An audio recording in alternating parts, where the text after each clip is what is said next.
Welcome to Belleair Bluffs Live. This is your place to learn about what's going on and how to give back to the city that we all love. Today we're talking with Franz Odom about the importance of giving back to your community. All right, Franz, thank you so much for coming on the show today. Thanks for having me today, Ron. Appreciate it. Yep. Why don't you tell us a little bit about yourself? Well, you know, I was born in Mobile, Alabama. Went to high school at Murray G. Montgomery High School down there in Sims, Alabama.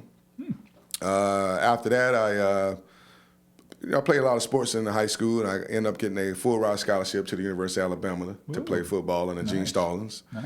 And then after that, I moved to Colorado. Well, I graduated, got my bachelor's degree in science, taught school for about 8 years in Colorado, and wasn't my cup of tea. Got out of that field, started my own cleaning business, and soared from there.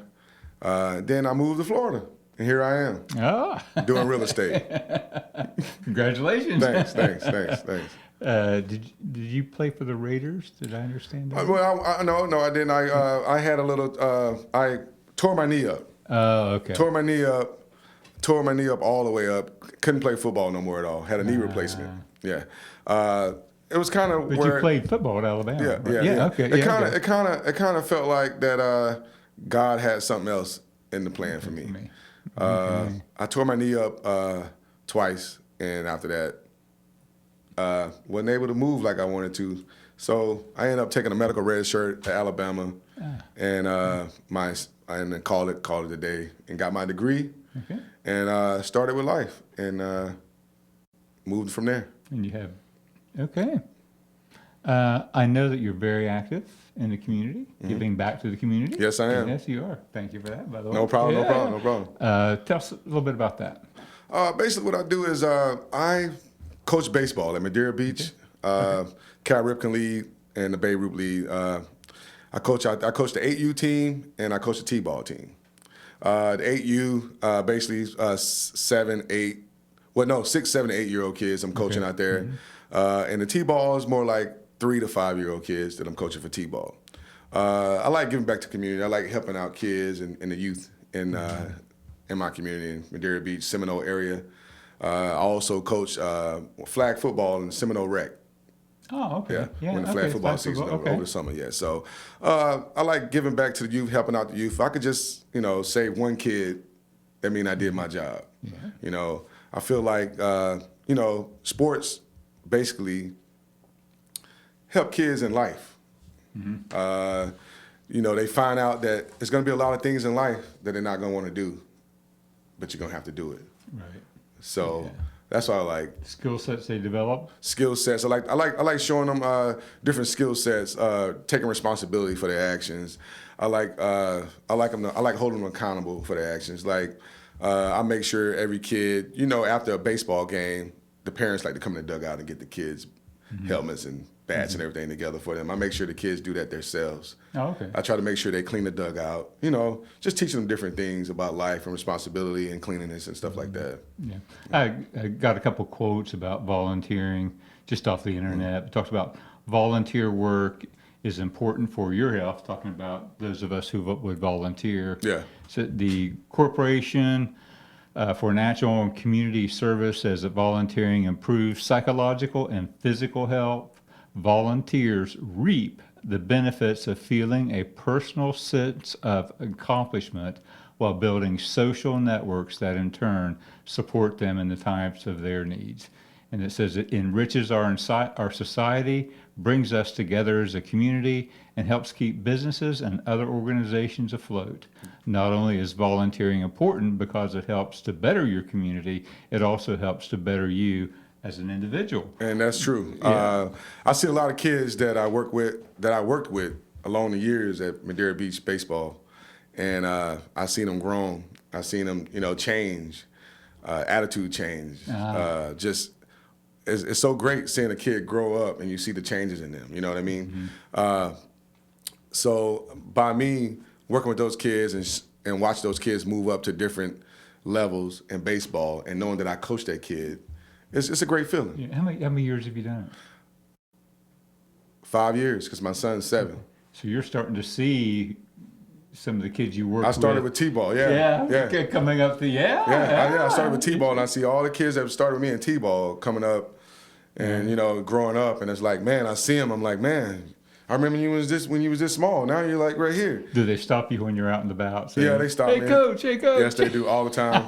I love it. And I love it too. It's like my solace. It's like when I go out there and coach the kids, I don't worry about anything else in my life at all. I'm just focused on helping the kid and coaching the kid and showing them the different skill sets in life. Yeah. So some of the traits they build, just teamwork. Yeah. Social interaction, discipline. And a lot of those things, Coach Gene Stallings taught me a lot of those things in college. When I'm playing ball under Gene Stallings, he was my head coach. And he taught me a lot of things about taking responsibility and taking care of your family and, just being responsible of your actions. So basically, coach to you, now you to the boys under you. Basically, That's really cool. Yeah, that is really cool. Yeah, and one thing I always tell my kids, and I tell a lot of people this, shoulda, woulda, and coulda, those three guys never did nothing in life. Shoulda, woulda, coulda. I love that. Oh, yeah. Lots of quotes. The internet's just full of it. There was another one here. He was talking about guy talking about his teachers. He said, many of my teachers often talk about how having community service makes a difference. As I move through life, I think I will always be involved in community service because I know it is important and I enjoy and look forward to it. I love giving back through community service because it's extremely rewarding, and your feeling is rewarding. I feel the same way. I really do. Although I love it when the kids, when we win a game, even when we lose a game, I teach the kids, it's all about pride. When you lose, don't worry about it. Yeah. Everybody's gonna lose one day in their life. Yeah. It's just how you bounce back from the loss, and you take the loss with pride, and you move on, and you learn from your mistakes, and you better yourself the next week. What do you do with the parents that get rowdy at the games? The parents that get rowdy at the games, I really don't do anything about them. I just let them get rowdy. I listen to them and stuff. Okay. Yeah, I listen to them and I let them get rowdy, and they're not allowed in the dugout though. So. Oh, okay. But I mean, we have a couple parents that get a little rowdy out there, but you just got to let it go in one ear and out the other. Yeah, one of my boys were playing basketball. I can remember. So those parents. Yeah, you do have that a lot. One time they penalized us for it. We have to go talk to those parents because we just got them penalized. Now, most of the parents I know I have a good relationship with the kids that I coach. Most of the parents, they're really good. They're really good parents. I have parents that come and help out in the dugout. We have a young lady named Jennifer. Jennifer Gay, she helps out in the dugout with the kids. She does she have the batting order. She has the list. She helps me out basically. If it wasn't for her, I would be I would be out of control. She keeps the dugout in order, and I also have two assistant coaches. I'm the head manager coach. I have two assistant coaches also. Do they have boys playing? Yeah, they do. Yeah, they both have boys playing also. Okay. And they help out a lot also. So we have pretty good structured practices and pretty good structured games when they're around. Yeah, because if it wasn't for the help that I have, I wouldn't be able to do it. So 6, 7, 8? 6, 7, 8. I got 10 kids for the 8U, and I got 10 kids for the T-ball. Oh, okay. So I'm dealing with a total of 20 kids. 20 kids. Wow. I have practice days usually on Mondays and Wednesdays, 5:30 to 6 for the T-ball, and then from 6 to 7:15 or 7:30 for the 8U team. And this is in how many teams in the league? We have 4 8U teams in the league, and we play around the city also. We play the Berg, we play Northwest, and we play Fossil Park also. Okay. So we'll travel. We went as far as Gibson, Florida one weekend. We played out there in Gibson, Florida in a tournament, and on the 8U advanced team. How many hours do you think you put in a week? I say I probably put in about 10 hours a week, 15 hours a week with the kids, practicing games and things like that. Normally some games are Tuesdays and Thursdays, and some of them are on Saturdays. And sometimes they might have a game on Sunday. It just depends. Like the weather been pretty Right, bad, so they've right, been rescheduled. right, Like last night, we played a game, but a couple of weeks ago, we had to cancel some games, so they had to remake the games, reschedule the games, and things like that. So we're probably going to be playing into December. Oh, wow. Yeah, like the beginning of December. Well, oh, yeah, it is Florida. Yeah. I keep watching the weather. Yeah. It's 19 degrees in Ohio right now. Ever since, I always thought, I taught school, like I say, for 8 years. I coached football while I was teaching school. Yeah. I was the linebackers coach. And it was just, I always knew that some point in my life I'll be working with kids. Yeah. Even when I stopped teaching school, I knew some point in my life. Colorado, right? Yeah, I knew that I would be working with kids. That's just my calling. I think I'm good with kids, and I like to see kids succeed. I like to see kids happy, man. There's just so much things going around in the world today, where I'd rather see the kids happy, and so many kids getting bullied and stuff. And I like to teach them, not to bully, teach them to respect each other versus, being that bully out there on the playground. That's kind of counterculture almost. Yeah. So, looking at your team now, do you see progressions in them as they learn more discipline? You see them come in, they try out or whatever they do, and then you work with them during the season. Do you see change? Oh yeah, I see it all coming together. I see the skill sets coming together. I see the attitude changes. We had a couple kids on the team where the attitude wasn't too good. It was okay, but you could tell that they was like, they got away with a lot of stuff at home. So they came and tried to bring that on the baseball field, and they couldn't do that because I had to lay down the law. But now I see the kids are listening, following directions. I have a little incentive for them. If they play pretty good or play very well and listen to the coach and follow all directions, they get a piranha for their helmet because the name of our team is the Belleair Beach Piranhas. Oh. So they get a piranha for it. I put a piranha on their helmet. So at the end of the season, whoever have the most piranhas get a surprise. Ooh. So by me having that incentive for them, it's making it great out there. Is the piranha a pin that they? No, I got like a little sticker I put on the helmet. Sticker? Yeah, on the helmet. On their batting helmet. Yeah. So all the kids that walk around piranhas, they all wondering, counting piranhas, see how many they got. Each got. After the game, I give out a couple piranhas to the players that made a great catch, or a great hit, or a player that just listened to me. Yeah. They didn't have to make a great play. They didn't have to make a great hit. They didn't have to do anything great, but just listen and follow my directions. They got a piranha. So, I mix it up a little bit. So, it's not just all for who plays great, you're going to get a piranha. No, it's a mixture of everything. Who followed directions. Right. Who made a great play. Who listened to the coach. Who didn't talk back to the coach. That's how I make my decision on getting piranhas. So, yeah. So, you got to earn that thing. Yeah, you got to earn it, man. You got to earn it with me. Oh, that's a tough gig, I'm telling you. Yeah. Okay. Do you have like a most improved from start of the season till you finish? Do you have one that stands out that they really came out, especially in the 6, 7, 8 grade? Yeah, we have a kid named Charlie. He's a great kid, come from a great family and everything. He's really moving along, man. Is it good? Yeah, he got his first hit about a week ago in the game. First hit. Oh. We've been working with him, man, for a while, trying to get his swing right. And he got his first hit, man, and the crowd went crazy, man. Oh. Even though he got through out, but it was such a good to see that. You know what I mean? Where he was so happy, parents was happy, I was happy, everybody in the crowd was happy. Probably forgot to run. Yeah, right. Well, now what do I do? I jumped up in the air like, man, I was like, yeah. And he hit the ball, but he got through out. But so what? So what? I seen that. We've seen that he's working and it's starting to show. And we have a couple other kids like that. That the skill set just moved up, man. You can see the responsibility end. The character end. The character issues with the kids. Yeah. They showing good character. I show them. I tell them that hey, you got to be responsible and you got to respect your elders. We had a couple of kids that like to mouth off at at the team mom and the dugout manager. The team mom that's in the dugout. But now I see that they're all starting to respect that now. They see that hey, coach said that we can't do this. We can't climb the fence while we're waiting to hit. We can't, be throwing stuff in the dugout. They starting to listen and they starting to see that because they see that piranhas are really taking effect on the helmets because they starting to see the other teammates.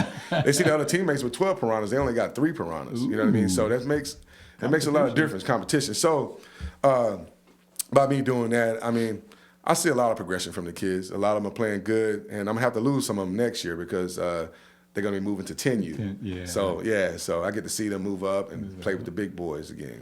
Well, how rewarding is that? It's very seriously. Yeah. It makes me feel good when I see a kid at the grocery store with their parents, and the parents are great too out there. They really they volunteer. It's not just me volunteering my time. Parents are volunteering their time too. They come out. I have a parent, Ashley Frazier. Her son play on my team.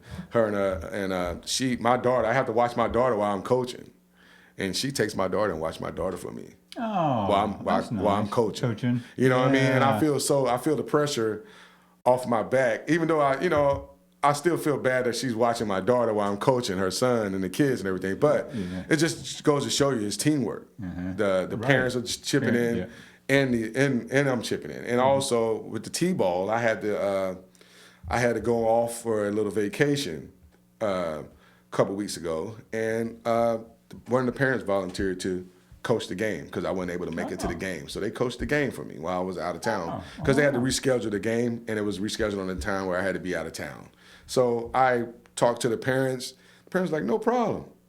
We got this, coach. And they played the games, man. Yeah, and they did very good. And no pressure at all. I was out of town. But, it's just one of those things where the parents jumped in and volunteered. It wasn't no problem at all where we didn't have to cancel the game. I hate canceling games for the kids. So is it forfeit?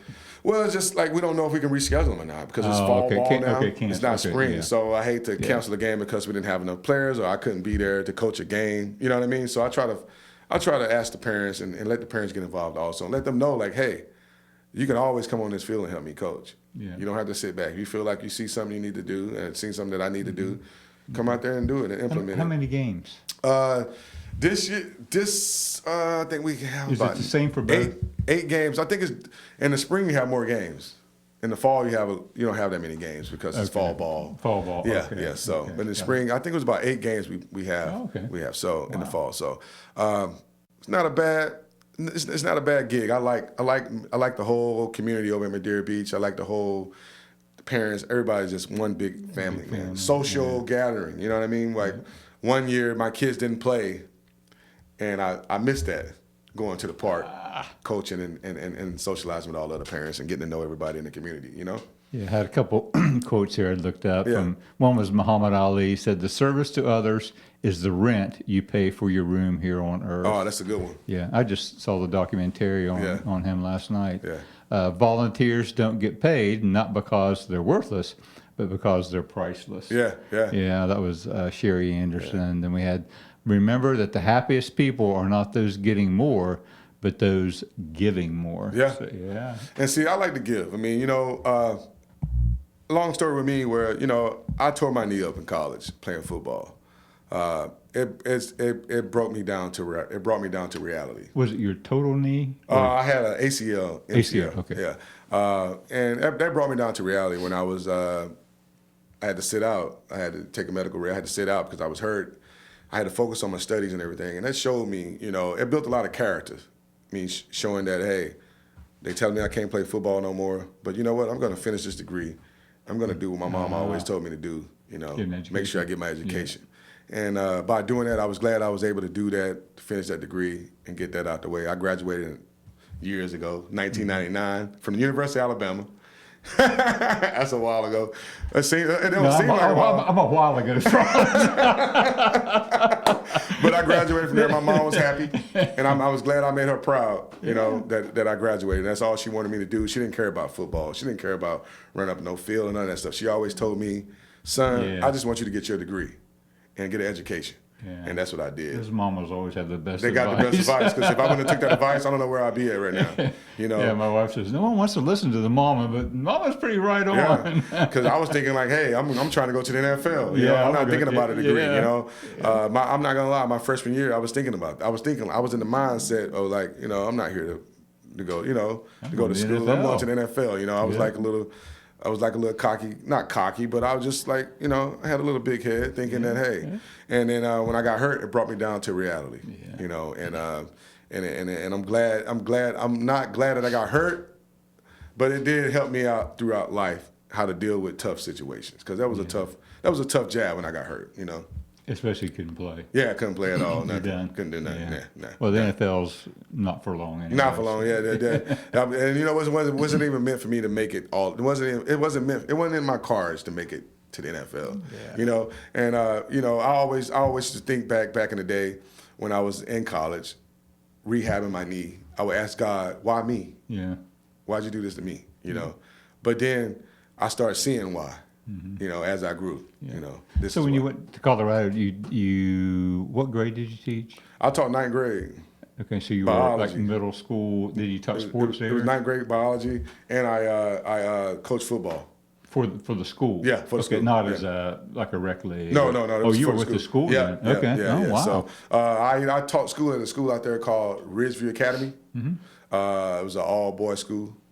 And it was pretty tough. It was basically like the you ever seen that movie with The Rock played on when he was teaching school, where he was coaching a bunch of criminals? They weren't criminals, but they was like the last chance for them. Yeah. That was me. Oh, is that you? Yeah, I was at Ridgeview Academy. They called it ROP. I coached football there, and I taught the kids there. It was like a dormitory. They lived on campus. Okay. Yeah. So that was like, you might have had some trouble kids in there. I had a lot of trouble kids, and I worked with them also. I like working with trouble kids. I like to show them that it's another way, And that was my calling back then. I was working with trouble kids. You were 5 years? I was 8 years in. 8 years. Yeah, Oh, wow. Yeah. So you definitely got to see some of those. Not all of them maybe come out to the expectations that you wanted. Oh, there's a couple. I got two. Two? And I'm going to name them now on this podcast because I know they're going to see this. Okay. I know a guy. All right. His name is Romeo. His name is, well, we call him Romeo Hunter. His real his given name from birth name is Henry Hunter. Okay. And I watched this guy grow, man. And he was actually in ROP in that school. Okay. Going there for getting in trouble in high school. And now this kid married with kids. He got a son that's about to get ready to go play Division I football. He got a baby boy. He got a little girl. He's raising his family. He got a job. Hey, go Romeo! Yeah. Way to go, Romeo! Hey, man. You're gonna get the length of this one, Romeo. Thank you. Hey, Rome. I'm glad I had. I'm still proud piece. of you. Yeah, I'm glad I had a piece of that. And then there was another kid that I used to work with all the time. His name was Genesis Wynn. Okay. And he's doing really good too. We all are friends on Facebook. Genesis, he's doing the boxing. He's boxing. Oh, okay. Never would have thought this kid would be a boxer. The kid was so skinny, so small, and I used to mess with him all the time at that school. And we built a relationship where we have it to this day. All of us, we have this relationship where I can call Genesis right now and talk to him, and he can call me. I can call Romeo right now. He can call and talk to me. And me and Romeo, we just talked about a week ago, because I want his son to go to Alabama. His son's playing running back in Arizona at Chandler High School. Yeah, well, he's like one of the top running backs out there. Yeah, I want him to go to Alabama. But so it's one of those things where it makes you feel good when you have that, when you was able to play a part in someone's life, and then you see it's afterwards. Life change. It's so life changing. Yeah. Without that, who knows where they'd be? Yeah, right. Yeah, and that's why it goes back to what I always say. If I could just say one kid, man, I did my job. Yeah, you're getting 2 or 3 under your belt. I don't think you're done yet. Yeah. Martin Luther tells us, Martin Luther King Jr., life's most persistent and urgent question is, what are you doing for others? What am I doing for others? I think you can answer that. Yeah, man, I'm encouraging others. Yeah. I'm showing them things about life, showing them responsibility. I'm showing them a life skill set, and what you're gonna have to do, you're gonna have to when they get older, you're gonna have to get up every morning and go to work. Yeah, you can't. You get mad at your employer. You can't say, "Oh, I'm not going to work because I'm mad." No, it don't go like that. You have to be able to put that to the side and move on. Yeah. Because I know some kids that I grew up with that had that attitude through life, and it didn't work out too well for them. Right. You know what I mean? Right. So. Yeah. Helen Keller tells us the unselfish effort to bring cheer to others will be the beginning of a happier lives for ourselves. And I think knowing you for the period of time I have, I think that is true. Oh, well, I appreciate having it. an effect on your life, happy and I appreciate it. I try to be respectful and happy, and I try to treat everybody with the way they treat me. I think all of this applies. I truly believe giving back Yeah. makes us better in ourselves. Yeah, and you give back a lot too, don't you? You I do, yeah. to the community and stuff. You I just do, moved down here, yeah. so Food banks, Yeah. and we do a lot.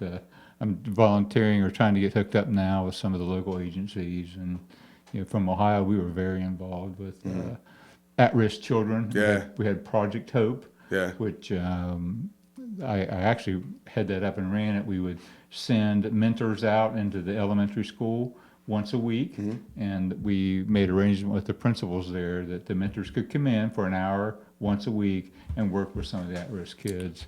And there was big results out of that. Yeah, some of them that you see their families, their siblings on parole, probation. Yeah. And then you see the one that they joined the Marines, or the one boy I worked with. I worked from him from kindergarten till now, till we came down. His name was Jared, and I'm really proud of him. He escaped all of that, and he's now getting his high school diploma because That's he good. didn't have that. Yeah. And he's working 2 jobs, trying to save for a car. So to see that. That's big, huh? It's big. Yeah. I mean, it's big. Yeah. He made it out. Yeah. Of whatever that is, he made it out. But it took a lot of people to do that. Yeah, and I didn't come from a silver spoon myself, so I know that you can make it out because I made it out. So when I see kids saying that, oh man, I'm never gonna make it out here, man. Yeah, you will. You can if you put your mind to it. You can. So it's not like that because you come from the hood or a bad area of town doesn't mean that you can't make it out. Right. That's not true. You can do anything you want to do if you put your mind to it. Yep. And that's what I try to tell the kids that, my son Jude and my son Kai and my daughter, my son Jude want to be a builder. Oh, wow. You think My I dad tell was a him? builder. You think I tell him he can't be a builder? No. I told him, I said, man, you can do anything you want to. You want to be a builder? You go to school, go to college, and you can be a builder. Yeah, you can sure be anything can. you want to do. Yeah. My son Kai wants to be a banker. You want to know why he wants to be a banker? He wants to take a shower with money. That's what he said. But he wants to be a banker. And I tell him all the time, I was like, hey, you go to school, you go to college, you get your degree, and you can be a banker. You can be anything you want to be. Yeah. And my daughter, the same thing. I tell her the same thing. You can be anything you want to be because you don't put no limits on kids, man. Right. If they want to be the president, tell them they can be the president. They want to be a governor, a senator, Why couldn't they be? right? So, right. I tell them that, Yeah. And so I always try to encourage kids. Yeah. Yeah. Yeah, my wife and I, we do a lot with the community. Yeah. We especially like, with the homeless and feeding, stuff like that. But the kids, I did, worked in Project Hope for 14 years. Oh, yeah. A long time. Yeah, I've been dealing with kids for about 12, well, about 14 years, 15 years myself, because I worked at the Emily Griffith Center in Colorado Springs. Emily Griffith was a program that they had for at-risk kids also. It was in the mountains, and I was like a counselor out there. Okay. And I worked so that was at-risk kids also. I've always been involved in trying to help kids out because, it's just so, these days it's just like, it's not enough people that's trying to help kids these days. These kids are just running wild, man. They get lost in the shuffle, and the next thing you know, they dropping out of school, and they're running with the wrong crowd, and then another statistic. Yeah. Yep. So No, anybody we want to encourage to work in your community, work with the youth. It doesn't matter. Yeah, it doesn't matter. Yeah. There's plenty of areas that need volunteers to come in and. I just went down there, gave my girl some shoes. I was getting ready to throw all my shoes away. Oh, okay. I had them in the trash can. Yeah. And my girl Holly came in. And she was like, "No." She got all those shoes and dropped them off downtown at the Salvation for the Homeless. She said, "If you would have seen the homeless people running after those shoes, Oh, yeah. you would have felt really bad about throwing them in the trash." I was like, "Yeah, I wasn't thinking that day."